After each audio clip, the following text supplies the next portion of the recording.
Hello students, so let's discuss the unit 9 now, part 1. This is part 1 of your unit 9, that is ecotourism, and the subject name is tourism anthropology. Today we are going to discuss introduction, that is 9.0. सबसे पहला हम देखेंगे कि ये जो eco tourism की term है ये आई कहाँ से, ठीक है। तो पहली फॉर्मल डेफिनेशन जो है इको टूरिज्म की, उसका क्रेडिट जाता है मैक्सिकन आर्किटेक्ट हेक्टर सिबेलोस लेस्टूरियन को 1996 में, ठीक है। इन्होंने ये डेफिनेशन दी थी 1996 में। इन्होंने इको टूरिज्म को कैसे डिफाइन किया था? इन्होंने कहा था कि ये एक environmentally responsible and lightning travel है, प्लस एक ऐसी विज़िट जो कि हम करते हैं रिलेटिवली अनडिस्टर्ब नेचुरल एरियाज़ पे, ताकि हम वहाँ जाके इंजॉय कर सकें और नेचर को अप्रिशिएट कर सकें।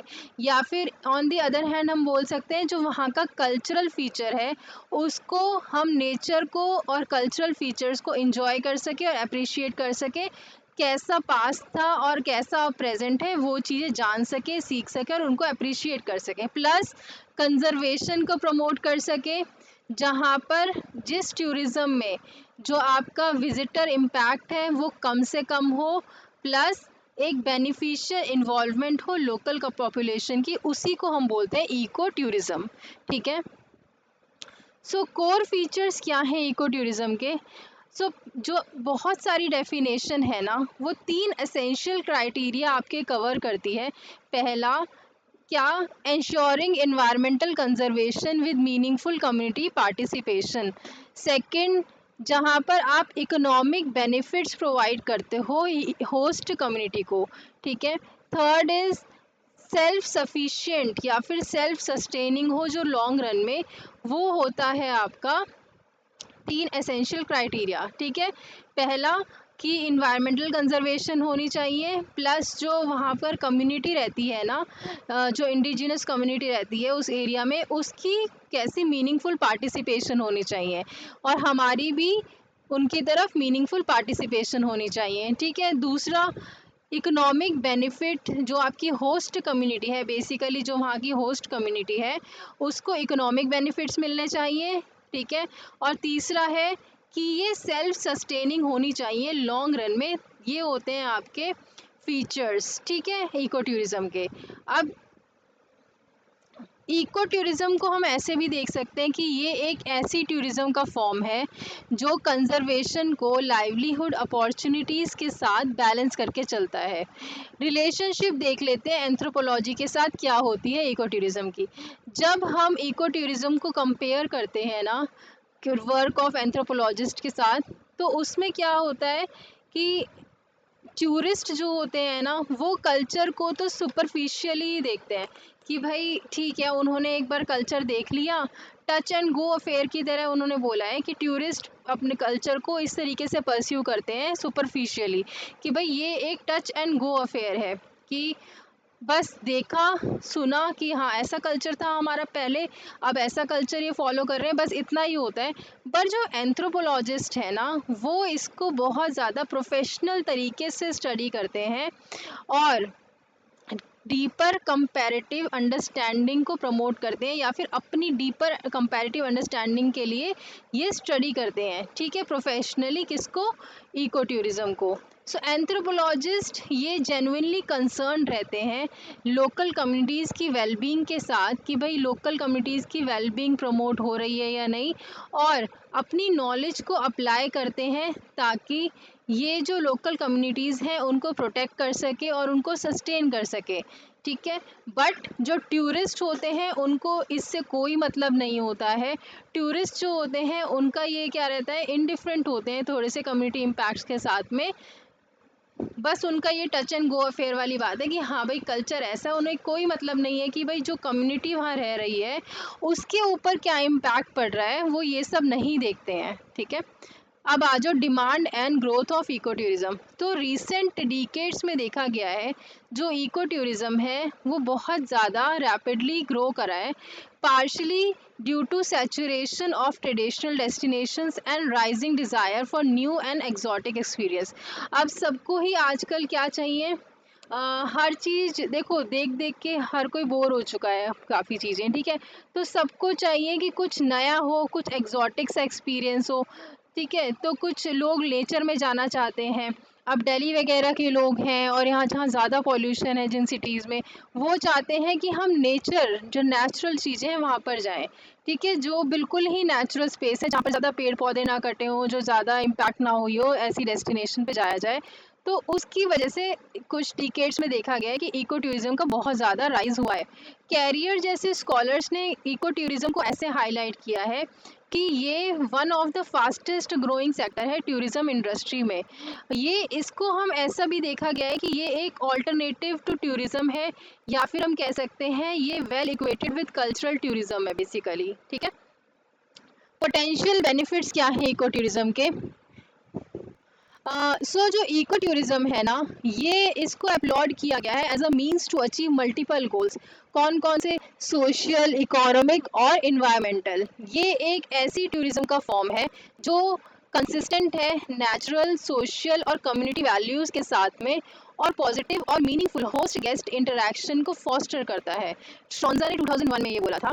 So the blending of natural and cultural resources ये स्टेट को अलाउ करती है ताकि वो रेवेन्यू को जनरेट कर सके, और लोकल रेजिडेंट्स जो वहाँ पर रहते हैं उनको नई इकोनॉमिक अपॉर्चुनिटीज़ भी प्रोवाइड करा सके।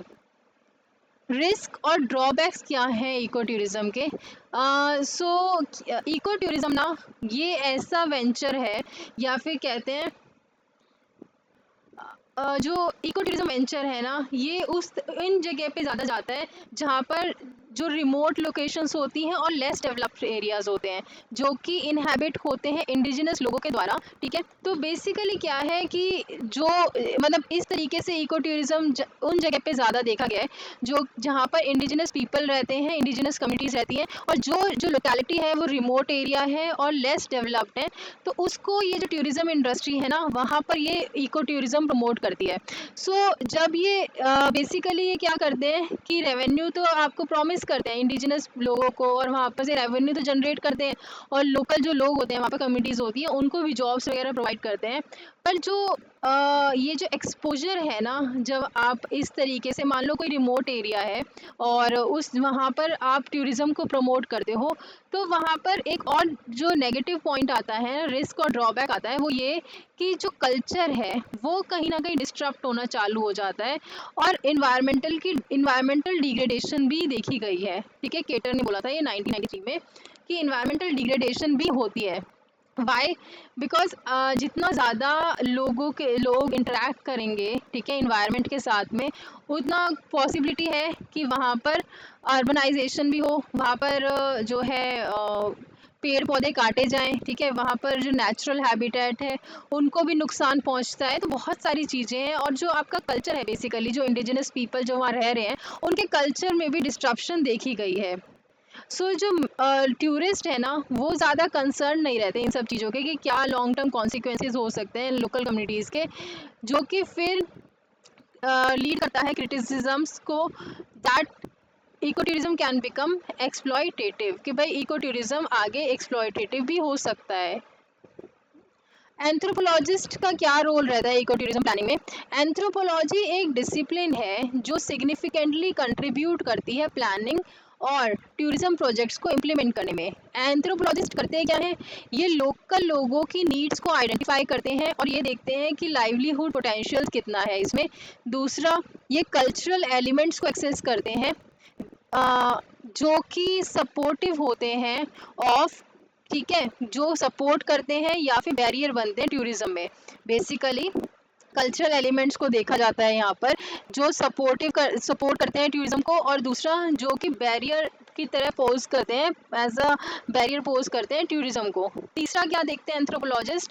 ये डिज़ाइन करते हैं टूरिज्म की फॉर्म्स को, ताकि जो डिस्ट्रप्शन है उसको मिनिमाइज कर सकें, और जो लोकल कम्युनिटीज़ वहाँ पर रह रही हैं, जो लोकल इंडिजिनस पीपल वहाँ रह रहे हैं, उनको कम से कम हार्म पहुँचाया जा सके। इस तरीके की फॉर्म्स वो टूरिज्म की डिज़ाइन करते हैं, ठीक है। तो तीन चीज़ें एंथ्रोपोलॉजिस्ट करते हैं। पहला, लोकल नीड्स को आइडेंटिफाई करना, लाइवलीहुड पोटेंशियल्स को आइडेंटिफाई करना। तीसरा, कल्चरल एलिमेंट्स को एक्सेस करना जो टूरिज्म के लिए सपोर्टिव है और जो टूरिज्म को उसमें बैरियर की तरह आ सकते हैं। ठीक है। तीसरा, एक ऐसी टूरिज्म की फॉर्म को डिज़ाइन करना जो कि मिनिमाइज करती है डिस्ट्रप्शन को और हार्म, और बेसिकली जो लोकल लाइफ को कम हार्म करे। ठीक है, इस तरीके की टूरिज्म को डिज़ाइन करना। इस तरीके से अगर जब ये लोग ये सब चीज़ें करते हैं, ये लोग एक practical relevance of the discipline को एक्सपैंड करते हैं और हेल्प करते हैं टूरिज्म को अलाइन करने में कम्युनिटी वेलबींग के साथ में। कैरियर एंड मैकलॉर्ड्स पर्सपेक्टिव 2005 में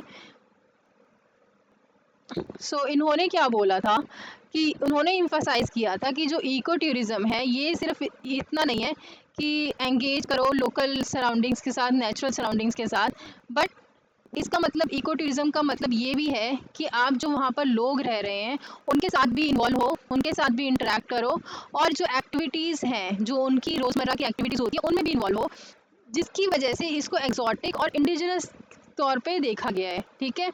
crucially this engagement must be respectful and supportive of local committees. Crucially देखा जाए तो इस एंगेजमेंट को रिस्पेक्टफुल होना मांगता है और सपोर्टिव होना चाहिए जो लोकल कम्युनिटीज़ के लिए। Their definition reiterates that ecotourism reflects a human desire to seek exotic and unknown but should be balanced with ethical responsibility towards host societies। Basically इसमें क्या है, इको टूरिज्म जो है वो उसमें क्या होता है कि एक ह्यूमन डिज़ायर तो होती है कि कुछ एग्जॉटिक या फिर कुछ अननोन देखा जाए, है ना, बट इसमें ये भी है कि इस एक्सपीरियंस करने के साथ साथ कि एक आपकी एथिकल रिस्पॉन्सिबिलिटी भी बन जाती है होस्ट सोसाइटी के टूवर्ड्स, ताकि आप सब चीज़ों को बैलेंस करके चल सको। मतलब आप जाके एक डेस्टिनेशन पे विज़िट भी कर सको, नेचर को नुकसान भी ना पहुंचाओ, ठीक है, और नेचुरल जगह पे विज़िट करो, नेचर को नुकसान भी नहीं पहुंचना चाहिए, प्लस आप लोगों के साथ भी इंटरेक्ट कर सको, कम्युनिटीज़ के साथ भी इंटरेक्ट कर सको, रेवेन्यू भी जनरेट कर सको, और आपकी एक एथिकल रिस्पॉन्सिबिलिटी बन जाती है ये होस्ट सोसाइटीज़ की तरफ में। ठीक है, तो हर चीज़ बैलेंस होनी चाहिए basically. So this is all in introduction.